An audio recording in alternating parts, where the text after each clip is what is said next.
So I just passed out on your couch? Yeah, you were naked and crying. Do you like her? I can't date her. She's my oldest friend.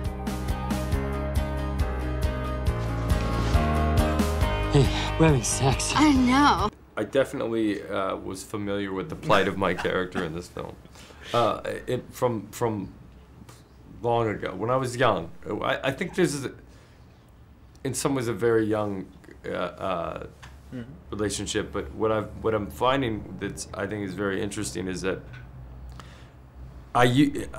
when I was like in college, when I was going to university, it seemed like, you know, you're busy and you got school and you've got this thing. I was very much like Natalie's character, right? You have all this stuff going on, and like to have a relationship, just there isn't really time.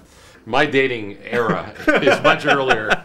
You know, we used to think, oh, summer of love, free love, you know, back in the sort of early 70s. And yes, so we called it a little bit different than what it was, but it was the same hope and promise that it's possible to have the kind of a sexual relationship without any kind of romance. Okay. You probably shouldn't snuggle. Yeah, that just felt wrong. I think I'm falling for her. That's a horrible idea. You're living every guy's dream right now. Why would you mess that up? I really like you. You always find these perfect guys, and then you're like, it'll never work. I think monogamy goes against our basic biology. Go hook up with someone else. You're kidding.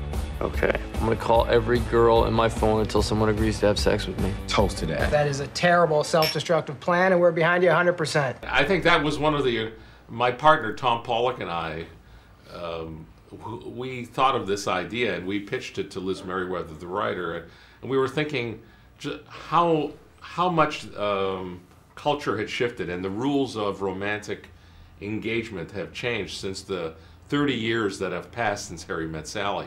That asks the question, is it even possible for a man and a woman just to be friends? And I think today what we're really asking, is it possible to just to have sex, you know, without any romance?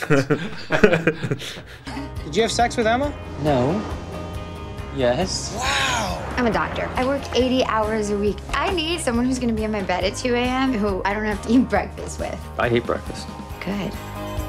Let's remember, where are you? You want to come back strong here. Like, where am I? Why don't you check your underpants? Yeah. Yeah. Don't write that. Maybe we should establish ground rules. No lying, no jealousy. Don't list me as your emergency contact. I won't call. Don't ask me what I think about your body. Deal. I can't focus on my porn with all this real sex going on around me. I think our language has shifted as our culture shifts. You know, how simply that we speak to members of the opposite sex has actually shifted. The kind of candor with which we speak to each other. Well, I also think that people are kind of cutting the bullshit. And I think nowadays, when you watch movies, it's probably a little bit more reflective of the truth. When I'm sitting with my guy friends and we're talking, it's generally, it can become a very crude conversation, if you will.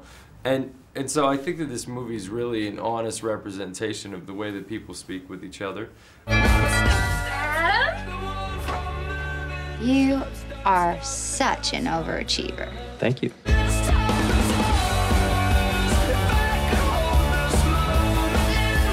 Go on a date with me. One date.